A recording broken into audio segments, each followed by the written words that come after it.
And I said, well, if I'm doing a Ghostface album, I want to make sure that it's not just making an album. I want to make sure there's depth to it. I want to make sure that there's a reason why people would want to even listen to something like that. So I took time out to really develop a story. And once I developed the core story, talked to my boy C.E. Garcia in my band, and talked about Perry about the story.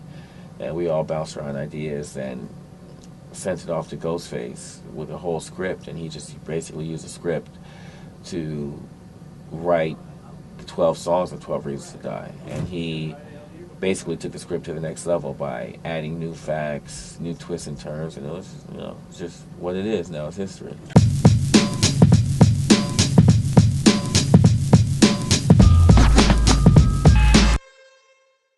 What's going on, everybody? This is Kyle Plouffe for AnyHipHop.com, and I'm standing here with Adrian Younge. What's going on, man? Chilling, man. How you doing? I'm good. Nobody ever asked me how I'm doing. That's a first right now. This interview's already on to a good start.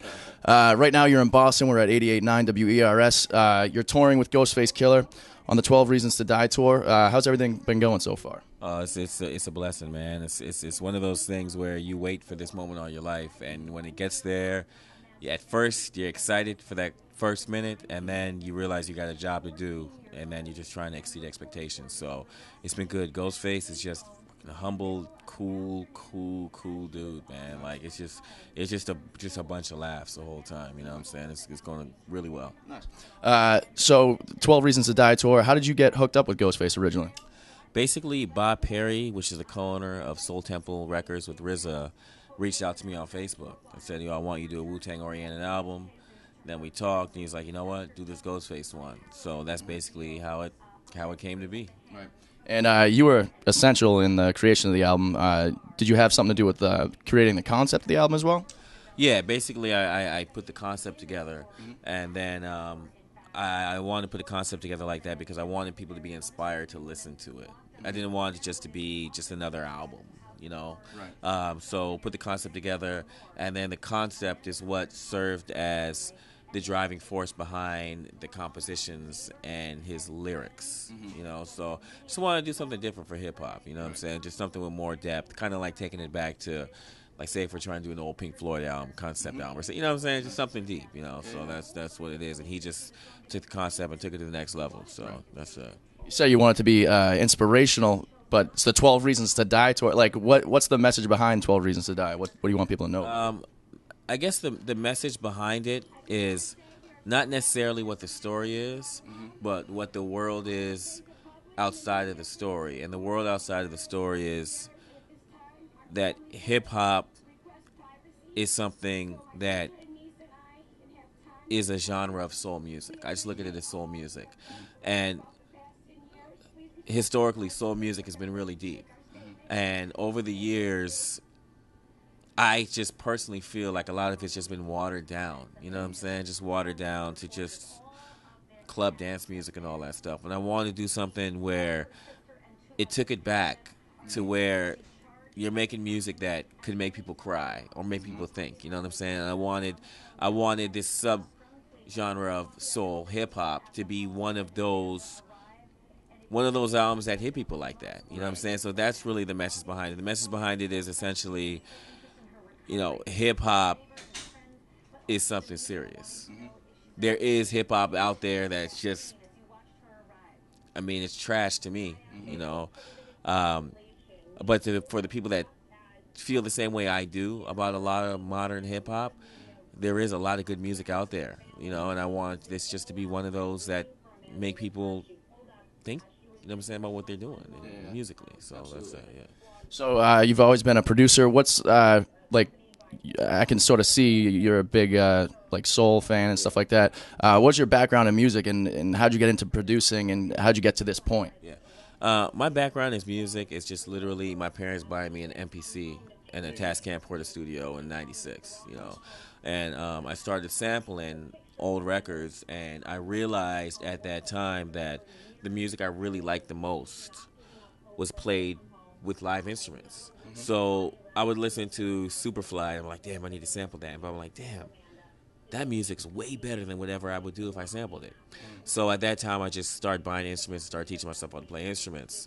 and got to the point where I could engineer in a way that they would have back, or the way that they did back then in the early 70s, and just started working on my craft from an engineering perspective to a producing perspective to a composition perspective. You know what I'm saying? So that's basically it. Just kind of staying disciplined and coming home from school every day, learning, playing my flute, playing the drums, playing bass, to the point where I could record like a professional. Right. And that's basically it. Yeah.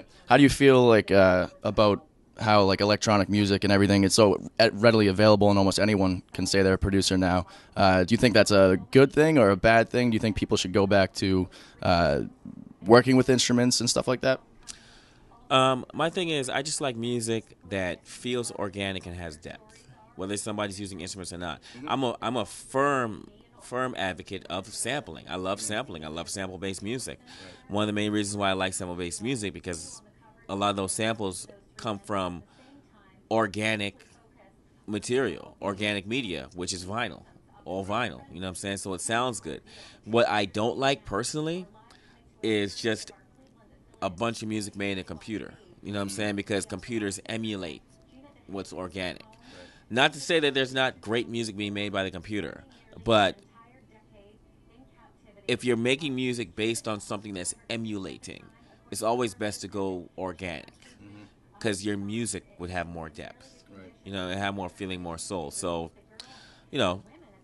I'm just an old analog dude, and I just advise people just to keep it analog, because to me the best music in the world is analog. Like Marvin Gaye, Stevie Wonder, they're great songwriters.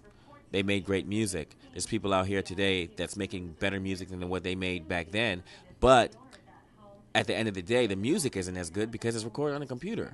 You know what I'm saying? Right. So, I mean, just take the craft serious, and just do what makes your music sound the best. Yeah. And how do you, how was it like working with people like the Delphonics and stuff like that? You've been doing a lot of crazy stuff. It's just mind blowing. It's like like I said, when I got to the point where I was just playing these instruments, learning these instruments, I always aspired to be working with somebody like a Ghostface or like a William Hart. But those are aspirations where they'll come someday if you keep working hard and keep hustling to try to get there. And when the day came, it was magical to me. But it's one of those things where as soon as that day comes, you get excited for about a minute, and then you realize you got a job to do, and then you just have to try to exceed expectations thereafter. Yep. So what are you excited about coming up next in the future, after this tour, after everything? I got a lot of stuff going on right now. I wish I could say, but I'm just really excited. It's funny. As excited as I am about what's going on right now, I'm even more excited about what's coming in the future, because just like my dreams are coming true. Like collaborations that I've been wanting for a long time are finally coming true, and like my job is to always try to beat my last record as far as compositionally and depth and all that. You know what I'm saying? So I'm just excited to try to beat myself. That's how I always work. You know what I'm saying? So yeah. And do you like talk to people online? Do you interact with fans? Is there any place people can find you? Oh yeah, for sure. They could find me on Twitter at Adrian Younge. So it's ADRIANYOUNGE.